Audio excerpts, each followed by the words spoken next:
بسم اللہ الرحمن الرحیم۔ ایاک نعبد و ایاک نستعین۔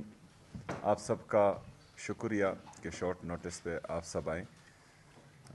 جس طرح آپ سب کو معلوم ہے کہ آج وفاقی حکومت کی طرف سے تمام صوبوں کے وزراء کو بلایا گیا تھا، جو نیشنل اور ریجنل کرائسس ہے اس حوالے سے ایک میٹنگ ہونی تھی۔ باوجود اس کے کہ جو طریقہ کار پاکستان کے سب سے بڑی سیاسی جماعت پاکستان تحریک انصاف کے ساتھ ہو رہا ہے، باوجود اس کے کہ پاکستان کے سابقہ وزیر اعظم جناب عمران خان صاحب اس کے ساتھ جو ہو رہا ہے، باوجود اس کے ان کی اہلیہ کے ساتھ بشرا بی بی کے ساتھ جو ہو رہا ہے، باوجود اس کے کہ اس کی بہنوں کے ساتھ جو ہو رہا ہے، اس کی پارٹی کے ساتھ جو ہو رہا ہے، اس کے کارکنوں کے ساتھ جو ہو رہا ہے، مسلسل 3 سالوں سے پاکستان تحریک انصاف کو دیوار سے لگایا جا رہا ہے۔ تمام تر ظلم، جبر، فسطائیت، دنیا میں ایسا کوئی نام نہیں ہے ظلم اور جبر کا جو آپ دیں اور وہ پاکستان تحریک انصاف کے کارکنوں کے ساتھ، لیڈرشپ کے ساتھ، لیڈر کے ساتھ، جناب عمران خان صاحب کے ساتھ، ان کی فیملی کے ساتھ ہوا نہ ہو۔ لیکن اس کے باوجود پاکستان تحریک انصاف نے، پاکستان تحریک انصاف کی صوبائی حکومت نے، عمران خان صاحب کی پارٹی نے، عمران خان صاحب کی صوبائی حکومت نے یہ فیصلہ کیا تھا کہ ہم پاکستان کے لیے اور پاکستانی قوم کے لیے اس میٹنگ میں شرکت کریں گے۔ لیکن بدقسمتی سے وجوہات تو بیان نہیں کی گئی، لیکن آج کی میٹنگ کو منسوخ کر دیا گیا ہے اور آج کی میٹنگ نہیں ہو پائی۔ میں حیران اس بات پر ہوں کہ جب بھی کسی ملک پر کرائسس آتے ہیں تو اس ملک کا وزیر اعظم اپنی قوم کو، اپنی پارلیمان کو اعتماد میں لیتا ہے، لیکن ریجنل حالات جو چل رہے ہیں اور اس کے اثرات جو پاکستان پر پڑ رہے ہیں، ہم نے کسی کو نہیں دیکھا کہ انہوں نے قوم کے سامنے آ کر قوم سے خطاب کیا ہو، ایک جمہوری انداز اپنایا ہو، پارلیمان کو اعتماد میں لیا ہو، بلکہ بند کمروں میں فیصلے ہو رہے ہیں جس کا علم کسی کو بھی نہیں ہے۔ لیکن جو بھی فیصلہ ہوگا، جو بھی فیصلہ کیا جائے گا، یہ ان کے دماغ میں ہونا چاہیے کہ اس کا اثر صرف ایک خاندان پر نہیں پڑے گا، اس کا اثر صرف ایک ادارے پر نہیں پڑے گا، اس کا اثر پورے پاکستان پر پڑے گا، پورے پاکستانی قوم پر پڑے گا۔ تو جب ایک خاندان یا ایک ادارے پر کوئی اثر نہیں پڑے گا، پورے پاکستان اور پاکستانیوں پر اس کا اثر پڑے گا، تو پورے پاکستانی قوم نے ووٹ عمران خان صاحب کو دیا ہے، پوری پاکستانی قوم عمران خان صاحب کی پارٹی کے پیچھے کھڑی ہے، پوری قوم یہ چاہتی ہے کہ پاکستان کے فیصلے قوم کا عظیم لیڈر جناب عمران خان صاحب کریں، نہ اس کی پارٹی کو اعتماد میں لیا گیا ہے۔ اور ہم کسی بھی فیصلے میں نہ شریک ہیں، نہ ہی ہمیں کسی بھی فیصلے میں اعتماد میں لیا گیا ہے، اور نہ ہی ہمیں اس کی کوئی خبر ہے۔ اس کے ساتھ ساتھ اس سے پہلے میٹنگ میں مزمل صاحب نے شرکت کی تھی، کیونکہ میری کیبنٹ میٹنگ تھی تو میں اس میں شرکت نہیں کر سکا۔ اس میں کچھ فیصلے کیے گئے تھے کہ ہم نے آسٹیریٹی میئر لینے ہیں، ہم نے پاکستانی قوم کا پیسہ بھی بچانا ہے، اور ہم نے جو ہے پیٹرول کو بھی تھوڑا کم استعمال کرنا ہے، کیونکہ جو حالات چل رہے تھے اس کے مطابق یہ فیصلے ہوئے تھے۔ ہم نے اس میٹنگ میں بتایا، مزمل صاحب نے بتایا کہ جو فیصلے آپ ابھی کر رہے ہیں یہ فیصلے ہم پہلے کر چکے تھے۔ جب عمران خان صاحب کی حکومت تھی اور کرونا میں خیبر پختونخوا کی حکومت نے پیٹرول پر جو کٹ لگایا تھا اپنے پارلیمنٹیرین کے لیے، وہ کٹ آج بھی موجود ہیں. اس کے بعد ہم نے وہ کٹ نہیں اٹھایا تھا. میں نے آلریڈی کیبنٹ میں یہ ڈیسائیڈ کیا تھا اس سے پہلے ہی کہ جو آفیسرز 2-3 کلومیٹر سے دور ہیں وہ تمام میٹنگز جو ہیں وہ آن لائن اٹینڈ کیا کرے تاکہ قوم کا پیسہ ضائع نہ ہو. یہ سارے فیصلے ہم آلریڈی کر چکے تھے. گاڑیوں پہ بین اور وہ ٹریول بھی. گاڑیوں پر ہمارا بین ہے. کوئی بھی کسی بھی پارلیمنٹیرین کے لیے یا بیوروکریٹ کے لیے ہم نے کوئی نئی گاڑی نہیں خریدی. باہر ملک کے ٹریول پر بین ہے. جب انتہائی زیادہ ضرورت ہوتی ہے اور ہمیں لگتا ہے کہ جانا چاہیے تو کیبنٹ سے اپروول لی جاتی ہے, اس کے بعد ہی کوئی جا سکتا ہے. ایک طرف ہم پاکستان تحریک انصاف اور پاکستان تحریک انصاف کی حکومت مسلسل اپنی قوم کا سوچ رہی ہے, پاکستان کا سوچ رہی ہے. دوسری طرف 7 مہینوں میں $5 ارب سے زیادہ قرضے لیے جاتے ہیں اور شاہ خرچیاں اتنی کہ 12 ارب روپے کے جہاز لیے جاتے ہیں. ایک طرف $5 ارب قرضہ لیا جاتا ہے, پھر اسی قرضے سے 2 پائلٹ ہائر کیے جاتے ہیں جس کی تنخواہ $70,000 سے زیادہ ہوتی ہے اور اس کو انہی قرضے کی ڈالر میں سے تنخواہیں دیے جاتے ہیں. انہوں نے اپنی شاہ خرچیاں کم نہیں کرنی. انہوں نے قوم کو اعتماد میں نہیں لینا. ان کے پاس کوئی ویژن ہی نہیں ہے, ان کا کوئی منشور ہی نہیں ہے, نہ فکر بھی نہیں ہے, نہ پاکستان کی نہ پاکستانی قوم کی, کیونکہ ان کو پتہ ہے کہ 17 سیٹوں سے ہماری حکومت آ جانی ہے. ہم نے جو ہے تھوڑا سا چیری بلوسم لگا دینا ہے تو کام بن جائے گا. تو جب پاکستان کے فیصلے, جمہوریت کے فیصلے ایسے ہوتے ہیں تو پھر کوئی بھی پاکستان اور پاکستانی قوم کا نہیں سوچتا. اور جن کے لیے تمام ادارے مفلوج کر دیے جاتے ہیں, جن کے لیے جمہوریت سے لگے ہوئے, چاہے وہ صحافت ہے, چاہے جوڈیشری ہے, چاہے نیب ہے, چاہے کوئی بھی ادارہ ہے, وہ سارے مفلوج کر دیے جائیں اور ان کے ہر غلط کام پر خاموشی در لی جائے, تو وہ پھر کیوں پاکستان کا سوچیں گے؟ وہ پھر کیوں پاکستانی قوم کا سوچیں گے؟ بالکل بھی نہیں سوچیں گے. تو میرے خیال میں جو بند کمروں کے فیصلے کرتے ہیں ان کو ابھی سوچنا چاہیے, کیونکہ پاکستان جس دلدل میں پھنس رہا ہے, ایسا نہ ہو کہ وقت گزر جائے اور پھر کوئی بھی سنبھالنے والا نہ ہو. تو اس وقت سے ہم سب کو ڈرنا چاہیے. پاکستان کی معیشت کا یہ حال ہے کہ جب ریجیم چینج آپریشن ہو رہا تھا تو ہماری پاکستان کی جی ڈی پی گروتھ 6.1% تھی. آج جو ہیں وہ 3% سے نیچے آ چکی ہیں.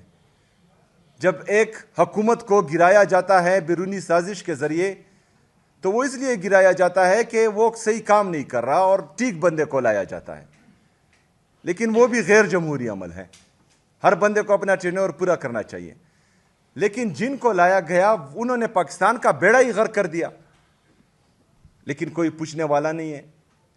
ہمارا انڈسٹریل گروتھ منفی میں جا رہا ہے, ہماری ٹیکسٹائل کی انڈسٹری بند ہوتی جا رہی ہے, ہمارا تجارتی خسارہ $20 ارب سے تقریباً تجاوز کر چکا ہے, ہماری ایکسپورٹس تباہ ہو چکی ہے.